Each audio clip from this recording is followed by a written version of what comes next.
Good evening friends, welcome to my YouTube channel. आज अपने नई क्लास वही पैसिव वॉइस की थर्ड क्लास लेकर अपने उपस्थित हुए हैं। तो आपको अपने दो टॉपिक ऑलरेडी मैं करवा चुका हूं, पहले बेसिक, उसके बाद कुछ ऐसे आपको करवा चुका हूं कि जिसके अंदर हेल्पिंग वर्ब नहीं दी हो। तो आज थर्ड है कि जिसके अंदर अपने को हेल्पिंग वर्ब दी हो, कि जैसे एक्टिव वॉइस अपने को दे रखा है कि राम इज प्लेइंग फुटबॉल। अब ये है, पिछले जो दो सेंटेंस अपने किए थे उसके अंदर क्या था कि अपने को हेल्पिंग वर्ब नहीं दी हुई थी, लेकिन अब इसमें क्या है कि अपने को हेल्पिंग वर्ब दी हुई है। लेकिन जैसे हेल्पिंग वर्ब दी हुई है तो इसके साथ साथ फॉर्मूले में कुछ और चेंजिंग भी होएगी। देखो अपना बेसिक फॉर्मूला अपना क्या कहता है कि पैसिव वॉइस का object plus helping verb plus verb की थर्ड फॉर्म प्लस बाय और प्लस क्या आता है, सब्जेक्ट आता है। लेकिन अब अपने को यह भी चीज ध्यान रखना है कि जब अपना एक्टिव वॉइस वाक्य है, अगर वर्ब की फर्स्ट फॉर्म के साथ अगर आईएनजी आ गया, जब वर्ब की फर्स्ट फॉर्म के साथ क्या आ गया, आईएनजी आ गया, तो इसके अंदर हेल्पिंग वर्ब के साथ कुछ एक चीज और ऐड होगी। वो अपना क्या चीज ऐड होगा, बीइंग। किसका प्रयोग करेंगे अपने नेक्स्ट, इसके अंदर बीइंग का प्रयोग करेंगे। बाकी सेम प्रोसेस क्या रहेगी, वही रहेगी। सबसे पहले अपने को क्या करना है, आइडेंटिफाई करना है कि आपका ऑब्जेक्ट क्या है। तो ऑब्जेक्ट क्या है, अपने वर्ब के साथ क्वेश्चन करेंगे प्ले, व्हाट प्ले, क्या प्ले कर रहा है, तो क्या आ रहा है इसका ऑब्जेक्ट फुटबॉल। तो अपना ऑब्जेक्ट क्या आ गया, फुटबॉल। तो अपने अपना पैसिव वॉइस अपने वाक्य किससे शुरू करेंगे, फुटबॉल। अब ये ध्यान रखना, देखो यहाँ हेल्पिंग वर्ब क्या आ रही है, इज आ रही है। तो इसका मतलब ये जोड़ा किसका होता है, इज, एम और आर का। ये मैं पहले आपको बता चुका हूं कि इज जो अपने सिंगुलर के लिए यूज करते हैं, आर अपने प्लूरल के लिए यूज करते हैं और एम आई के साथ यूज होता है। तो अब ये फुटबॉल है, तो फुटबॉल अपना क्या है, सिंगुलर है। तो सिंगुलर के लिए अपने किसका प्रयोग करेंगे, इज। और अभी मैंने बताया है कि यदि वाक्य में वर्ब की फर्स्ट फॉर्म के साथ आईएनजी आ गया तो आप हेल्पिंग वर्ब के साथ अपने किसका प्रयोग करोगे, बीइंग का प्रयोग करेंगे। बाकी सेम वो चीज, वर्ब की क्या फॉर्म आएगी, थर्ड फॉर्म आएगी। तो प्ले, प्ले की थर्ड फॉर्म क्या आ जाएगी, प्लेड। उसके बाद अपने किसका प्रयोग करना है, बाय। और उसके बाद सब्जेक्ट, सब्जेक्ट राम का राम। तो ये, तो आप इस नेक्स्ट आज वाले में सिर्फ यही है कि पहले क्या था कि अपने को वर्ब की फर्स्ट फॉर्म या वर्ब की सेकंड फॉर्म दे रखी थी, तो उसमें हेल्पिंग वर्ब नहीं दे रखी थी। तो हेल्पिंग वर्ब अपने वर्ब के अकॉर्डिंग लगाई थी। लेकिन इस सेंटेंस में जो आज अपने सेंटेंस कर रहे हैं, इसके अंदर अपने को हेल्पिंग वर्ब दे रखी है। लेकिन हेल्पिंग वर्ब तो दे रखी है, लेकिन अब इसमें वर्ब की फर्स्ट फॉर्म के साथ क्या आ रहा है, आईएनजी आ रहा है। और जहां आईएनजी आ गया तो हेल्पिंग वर्ब के साथ अपने किसका प्रयोग करेंगे, बीइंग का प्रयोग करेंगे। देखो और वाक्य देखो, जैसे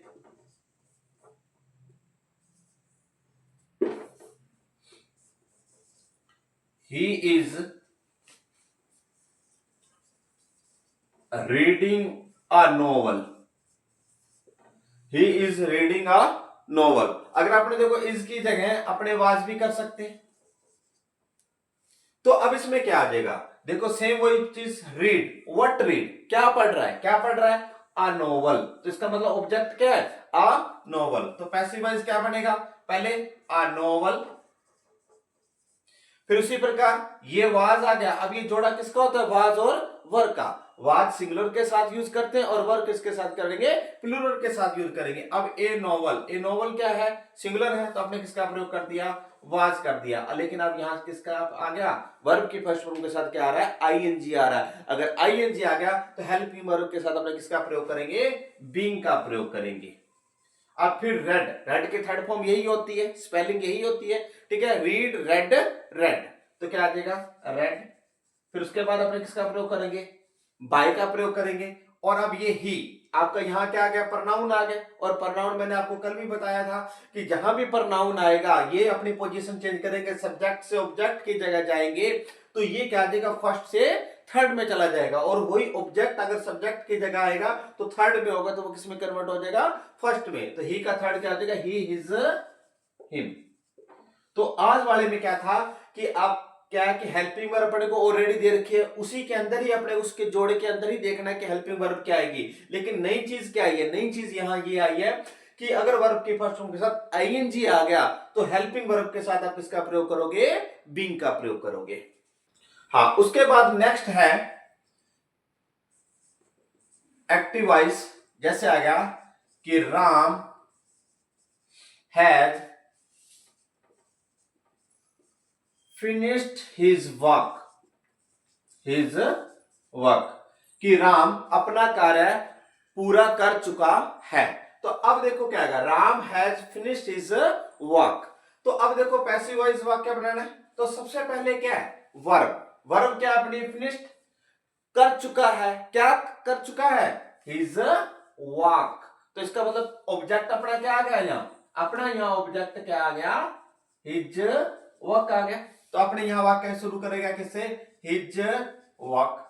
लेकिन अब ये देखो हैज आ गया, ये क्या आ गया, हैज आ गया। ये जोड़ा किसका होता है, हैज और हैव का जोड़ा होता है। ये जोड़ा किसका होता है, हैव और हैज का जोड़ा होता है। अब अपने यहां ये जानना जरूरी है कि अपने हैज का प्रयोग किसके साथ करते हैं और हैव का प्रयोग किसके साथ करते हैं। तो देखो अपने जो पर्सन होते हैं वो 3 पर्सन होते हैं, एक फर्स्ट पर्सन, सेकंड पर्सन और एक होता है अपना क्या, थर्ड पर्सन। फर्स्ट पर्सन कौन सा होता है, जो स्पीकर होता है, स्पीकर होगा वो आपका क्या होगा, फर्स्ट पर्सन होगा।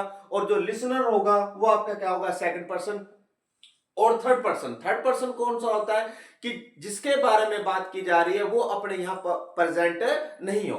देखो प्रेजेंट होगा तो आइदर वो फर्स्ट पर्सन होगा या क्या होगा, सेकंड पर्सन। सिंपल सी बात क्या है कि जैसे मैं आप बोल रहा हूं, मैं आई एम स्पीकिंग, तो मैं बोल रहा हूं मैं स्पीकर हूं, तो मैं स्पीकर हूं तो मैंने क्या कर दिया, आई।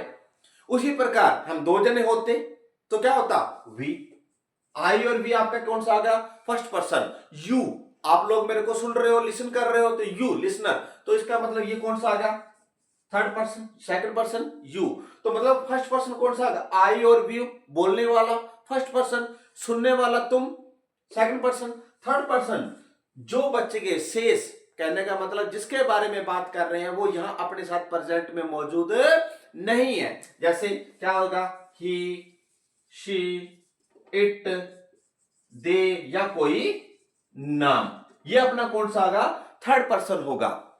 तो सबसे पहले आपको पता होना चाहिए कि फर्स्ट पर्सन क्या होता है, सेकंड पर्सन क्या होता है और थर्ड पर्सन क्या होता है। तो फर्स्ट पर्सन क्या होगा कि जो स्पीकर होगा वो हमेशा फर्स्ट पर्सन होता है। वो अगर सिंगुलर में स्पीकर है तो आई का यूज करेंगे, अगर प्लूरल में स्पीकर है तो अपने किसका प्रयोग करेंगे, वी का। उसके बाद जो लिसनर होता है, जो सुनने वाला होता है, वो अपना कौन सा पर्सन होता है, सेकंड पर्सन होता है। जैसे आप लोग मेरे को सुन रहे हो तो सेकंड पर्सन मतलब यू अपना कौन सा होगा, सेकंड पर्सन। और थर्ड पर्सन जो शेष बच गया, मतलब जिसके बारे में अपने बात कर रहे हैं वो अपने साथ मौजूद नहीं है। देखो जो अपने साथ मौजूद होगा, प्रेजेंट होगा अपने साथ, तो वो इधर हो, या तो वो फर्स्ट पर्सन होगा या कौन सा पर्सन होगा, सेकंड पर्सन होगा। तो इसका मतलब अगर वो ही, शी, इट अगर कोई नाम है तो अपने नाम कर दिए एक्सेट्रा। तो अब आप ये देखो, अब अपने को ये जानना है कि हैज और हैव का प्रयोग किसके साथ करते हैं। तो ध्यान रखना कि फर्स्ट पर्सन व सेकंड पर्सन तथा बहुवचन मतलब प्लूरल के साथ अपने किसका प्रयोग करते हैं, हैव का प्रयोग करते हैं। किसके साथ का प्रयोग करते हैं, हैव। तो हैव का जो प्रयोग करेंगे वो किसके साथ करेंगे, फर्स्ट और सेकंड पर्सन, फर्स्ट और सेकंड पर्सन और प्लस प्लूरल मतलब बहुवचन के साथ अपने किसका प्रयोग करते हैं, हैव का। और शेष के साथ मतलब थर्ड पर्सन जो होगा, थर्ड पर्सन के साथ अपने किसका प्रयोग करते हैं, हैज का। थर्ड पर्सन प्लस सिंगुलर या एक वचन के साथ अपने किसका प्रयोग करेंगे, हैज का प्रयोग करेंगे। तो मैं दोबारा थोड़ा सा आपको दोबारा रिवाइज कर रहा हूं कि फर्स्ट पर्सन कौन सा होगा, आई और वी आपका फर्स्ट पर्सन, सेकंड पर्सन कौन सा होगा, यू, थर्ड पर्सन कौन सा होगा, इनके अलावा जो बच गया ही, शी, इट, दे या कोई नाम, यह आपका क्या होगा, थर्ड पर्सन। तो फर्स्ट और सेकंड पर्सन तथा प्लूरल बहुवचन के साथ अपने किसका प्रयोग करते हैं, हैव का प्रयोग करते हैं। थर्ड पर्सन तथा सिंगुलर एक वचन के साथ अपने किसका प्रयोग करते हैं, हैज का प्रयोग करते हैं। अब देखो यहां हैज आ गया, इसका मतलब हैज और हैव का जोड़ा है।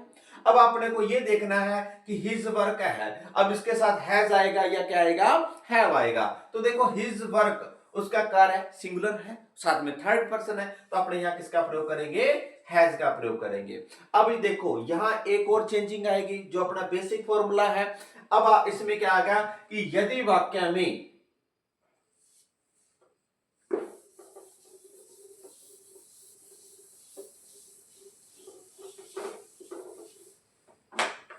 अब यदि वाक्य में एक्टिव वॉइस वाक्य में हैज, हैव या हैड आ गया, एक्टिव वॉइस वाक्य में हैज, हैव या हैड आ गया, तो हेल्पिंग वर्ब के साथ अपने किसका प्रयोग करेंगे, बीन का प्रयोग करेंगे। किसका प्रयोग करेंगे, बीन का प्रयोग करेंगे। यदि वाक्य में हैज, हैव और हैड आ गया तो अपने हेल्पिंग वर्ब के साथ किसका प्रयोग करेंगे, बीन का प्रयोग करेंगे। तो देखो यहां हैज आ चुका है, तो हैज के साथ अपने किसका प्रयोग करेंगे, बीन। अब उसके अलावा वर्ब के थर्ड फॉर्म, और ध्यान रखना हैज, हैव और हैड के साथ हमेशा वर्ब की थर्ड फॉर्म ही दी होती है, इसका मतलब ये वर्ब की थर्ड फॉर्म ही है।